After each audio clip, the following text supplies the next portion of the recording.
Legenda Selangor yang menjulang piala berprestij Piala Malaysia sebanyak 5 kali itu tabik hormat kerja-kerja di sebalik tabir yang dilakukan Cheng Ho untuk menjadikan Selangor kembali sebagai salah satu pasukan di Geruni.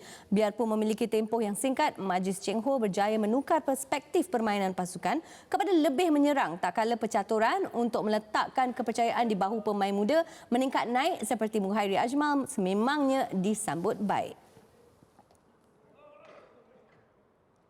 Dia lain coach, lain cara. Bagi saya harus bagi kredit dekat coach Tan Cheng Ho kerana dia banyak berani menurunkan pemain-pemain muda. Jadi pemain-pemain muda ni dia ada eager tau, semangat. Sebab apa? Dia nak beraksi dalam first 11. Jadi dia cuba sedaya upaya untuk mendapat tempat jadi pemain utama dalam pasukan. Itulah kelebihan pemain-pemain muda. Apa yang saya nampak, kelebihan Tan Cheng Ho, dia berani menggunakan pemain-pemain muda terbaik. Inilah bola sepak. Bola sepak ni dia ada ketika dia tak menjadi, ada ketika dia menjadi kan. Jadi bila kita dapat lihat kebelakangan ni, sejak coach Tan Cheng Ho masuk, Selangor berbeza. Dan perlawanan akhir ni saya sendiri yakin 100% pemain-pemain Selangor akan turun berjuang habis-habisan. Sebab saya pun pernah bermain di pentas final. Okey. Dalam pada itu, Azman Adnan berharap dengan ketiadaan Yazan Al-Arab pada aksi final ini, Selangor mengawasi pergerakan Bergson da Silva serta Arif Aiman Hanapi jika mengimpikan mahkota kejuaraan pada edisi ke-101 penganjuran itu. Okey, dalam backline Selangor ni, ini perlawanan akhir tau. Perlawanan akhir ni kita tak boleh jangka. Kan, itu untuk menurunkan pemain itu adalah taktikal jurulatih. Bagi saya, yang saya ingin pastikan perlawanan akhir ini adalah perlawanan menarik.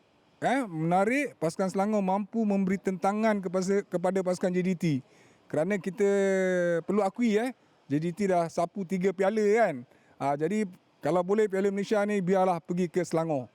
Untuk Bergson dan Arif Aiman, coach Selangor yang lebih tahu macam mana untuk tidak memberi ruang kepada kedua-dua pemain ini bertindak bebas atau orang cakap apa, memudahkan mereka berdua bergerak. Jadi saya rasa sudah pasti coach akan melakukan tekanan kepada pemain-pemain seperti Bergson dan juga Arif Aiman.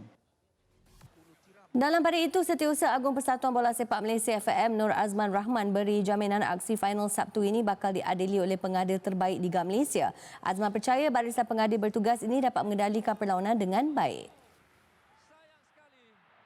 Kita telah senaraikan pengadil yang terbaik lah daripada pengadil FIFA lah. Jadi dalam 1, 2, 3 tu pengadil first referee, second, third referee semua FIFA lah. Saya rasa insyaAllah pengadil dia punya ni lah. Saya rasa okey. Pengadil yang terbaik lah dalam Malaysia lah. Untuk Piala Malaysia, final Piala Malaysia.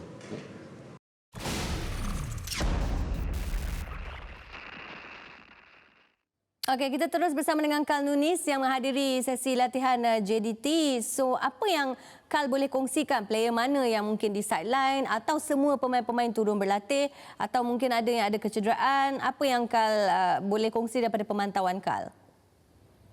Okey, baik. Terima kasih, Adeline. Seperti yang saya kongsikan di ruangan media sosial peribadi dan juga di Astro Arena yang di mana JDT bawa satu kampung.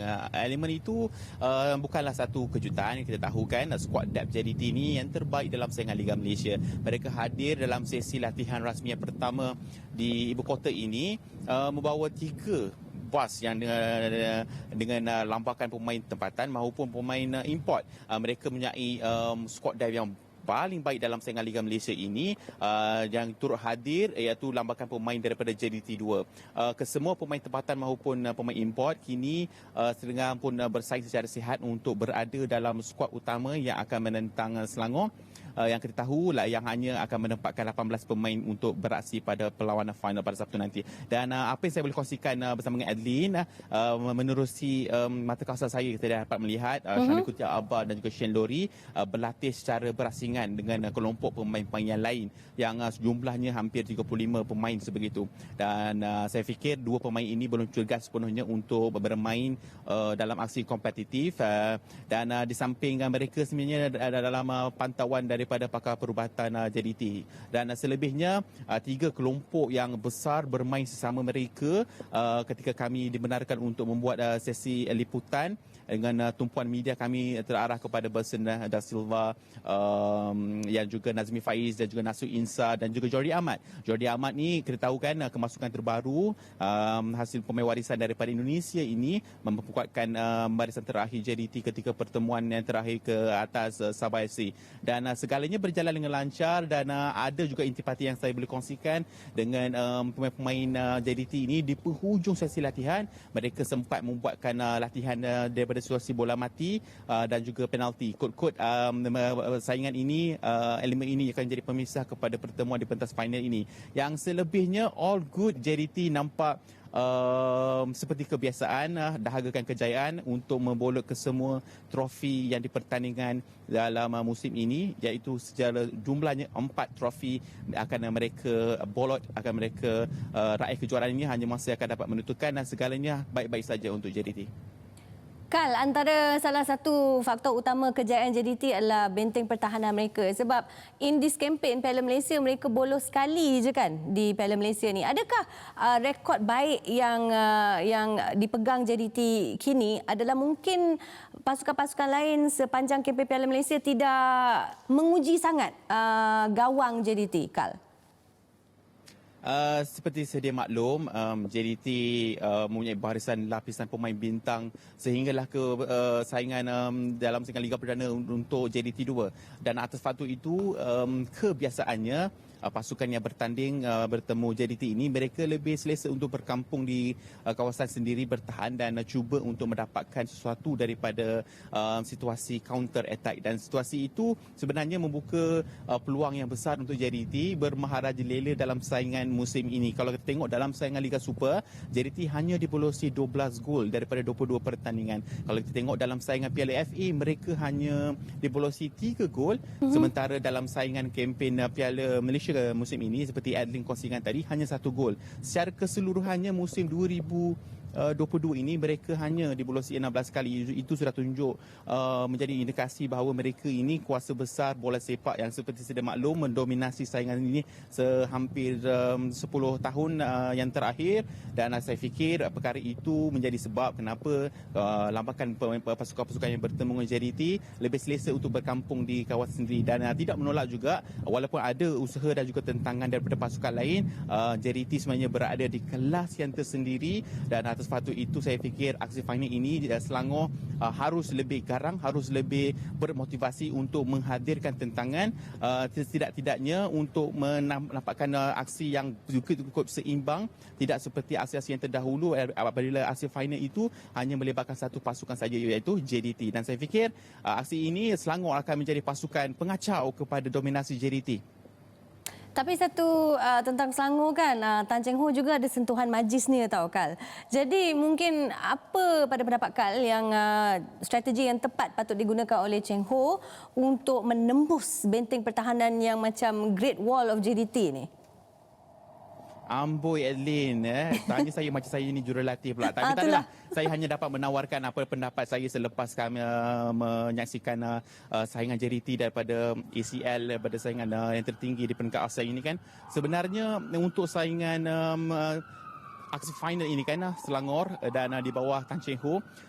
Tan Cheng Ho kita tahu kan DNA bola sepak moden yang terbaik, bekas pengendali Hanaman Malaya ini kekal berdegil untuk bermain penguasaan bola, yang itulah yang fans ataupun ultra Selangor inginkan, dahagakan, bukannya lah satu bola sepak yang dikatakan DNA yang terdahulu bersama dengan jurulatih yang terdahulu. Dan saya fikir direction yang mereka tempuhi ini memang betul-betul baik. Hanya satu kali je tewas, yang selebihnya kemenangan dan juga 2 keputusan seri dan itu menjadi nilai tambah kepada skuad yang serba baru Selangor ini. Walaupun mereka bermain dengan pemain-pemain yang sama, tetapi Cheng Ho menitik beratkan elemen penguasaan bola dan juga situasi bola mati. Dan saya fikir kalau mereka boleh menghadirkan 3 gol ke atas Terengganu FC tempoh hari untuk menempatkan slot di pentas final buat kali ke-50 dalam saingan Piala Malaysia ini, mengapa tidak mereka lakukan perkara tersebut ke atas Johor Darul Takzim. Mereka mempunyai dead ball specialist Mukaria Jumal misalnya dan juga Brandon Gan selaku playmaker pasukan, dan saya fikir Selangor pasukan yang paling dekat berpotensi untuk ganggu dominasi besar yang dilakar JDT dan mengganggu impian JDT untuk merangkul 4 trofi musim ini ya. Okey Kal, tadi kita dah sentuh banyak tentang JDT and also pertahanan mereka. Selangor pula bolos 4 kali lah di kempen Piala Malaysia kali ini kan. Jadi Kal, ada apa-apa tak perkembangan Selangor yang Kal ingin kongsikan?